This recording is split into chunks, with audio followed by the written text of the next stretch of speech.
Well, hello everybody. My name is Vanessa and I am here with you at Rekla Learning Studios. We are starting a new series in our educational learning professional development. And this is going to be what I've decided to call a micro training. So we're just going to take 5-7 minutes out of your day and discuss a teaching strategy. I will choose a different strategy each week and give you just a brief overview and how to implement it so that you can start using it in your classroom. All of our teaching strategies are inspired by Finnish pedagogy.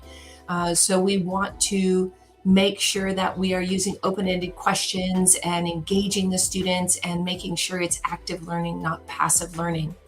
But before we get started, I just want to put on there our like and subscribe. If you could like and subscribe to my YouTube channel, The Courage to Teach Differently, so that you can get notified of all of our micro training videos that we will have in our series. And if you haven't been with us before, we have a Preschool the Finnish Way series and a variety of other videos and educational resources for you at Rekla Learning Studios. So check us out. We have our QR code there on our image. So check out our website and our store.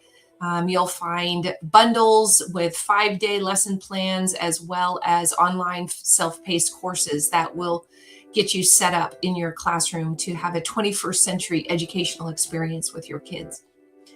But let's just jump into our daily question routine for today. So this is our teaching strategy that I want to encourage you to test out over the next couple of weeks. When we implement a new teaching strategy, we always want to work on it for several weeks before we decide it doesn't work with our students, because every time you introduce something new, the students need time to adjust to it. They need time to understand how to use it, and they need time to process and verbalize the things that we're asking them to think about. So give it time, support them, use modeling when you first introduce this strategy so that the kids understand what it is you're looking for, so that they can begin to create that pattern in their own mind, and they can develop their own answers. So this is a Finnish-inspired micro assessment that you can do for reflection. We are at the end of our term for most of you. So assessment is high on our priority list. So this is an assessment that we can use that doesn't require grading, but allows us to find the gaps in our students' understanding. It will help you to understand learning without adding more pressure. You don't have to do more worksheets. You don't have to do more quizzes. It's just a quick 5-minute check-in or even 1-minute check-in if you don't want it to even be that long. So the daily question routine is a reflection routine that's used at the end of learning. So that can be at the end of a lesson. It can be at the end of a day. It can be at the end of circle integration or art class or whatever class that you're teaching. You can implement this daily question strategy. So basically what this involves is one meaningful question. We're not grading it. We're not correcting it. We're just simply using it as a point of reference, right? So we're just going to use this as a guide. We're going to gather all of the information that our students are saying, look for patterns, look for repetition in the same areas of confusion or the same questions that are being asked, so that tomorrow, when we come back to that subject, we already have a starting point. So we have a bridge from today's lesson to tomorrow's lesson, and the kids actually help us create that bridge, which is student autonomy, student agency. So what do the students do in this? So basically, we're asking the students to respond to one question at the end of the lesson. And this can be done in a variety of ways. The responses can be written. The responses can be drawn. Even if you're not in art class, you can still do it because kids love to draw at any time. Or you can do it orally. You can do it orally in small groups, and they can discuss their questions. You can do it as a large group activity. So there's really a lot of ways that you can implement this daily question strategy. Some of the example questions that you might want to ask, certainly not limited to these at all, are what made sense today? What felt confusing? What were you not sure of? What would you like more time to practice? And what questions are you still carrying, right? So these are just some. There are so many that you could do with this reflection activity, but those are just a few to get you started. Now, what does the teacher do? What is your responsibility? So this teacher is looking for listening patterns, right? We're going to scan if they're going to be drawing, then you just kind of want to scan all of the drawings and see what is a pattern across all of them, what they're getting, maybe what they're not getting. So you're looking for patterns. Like I said, you're looking for repeated questions, areas where students are confused all in the same place, and even areas of confidence. So where students are feeling really strong about what they have learned today. And then readiness to move forward, right? Are the kids feeling confident enough to move forward?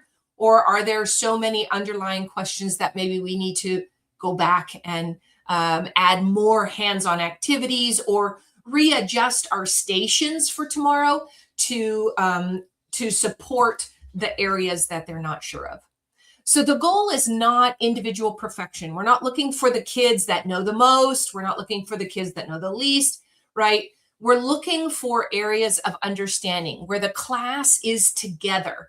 And once we know where they are, where their foundation is, then we can start differentiating. We can start assigning different stations. Like I said, we can work out our lesson for tomorrow, hitting those pain points that the kids are having without having to repeat the whole lesson. Those who are quicker and understanding more don't feel bored tomorrow and cause behavior issues.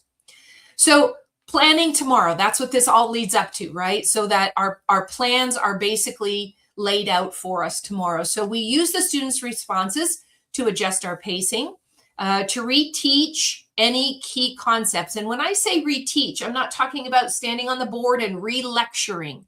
They've already gotten the lecture. What I'm talking about when we reteach is providing more opportunities for them to explore this concept so that they can discover how it works themselves. So ways to do that are to provide materials for them to work with with their hands, do small group conversations, discussions, right?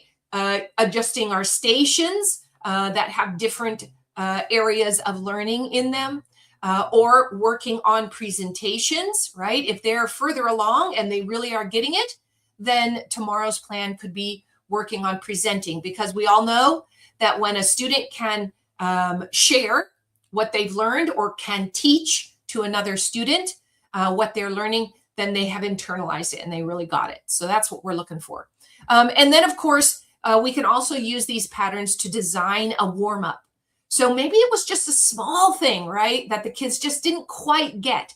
Instead of creating a whole new lesson, you could just grab that one piece and use it during a warm-up or during circle integration, right? We're just going to review really quickly, right? So using it as a targeted warm-up if it's a really small component of the lesson. And then you go home and you already know what tomorrow is going to hold for you.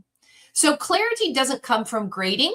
It comes from listening. We want to know where the students are so that we know how to move forward. So that's all I have for you today. I hope you enjoy our micro training sessions.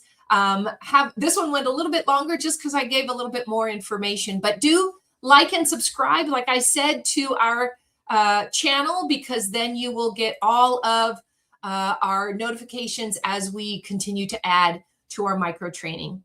Thanks for listening. I'll see you next time.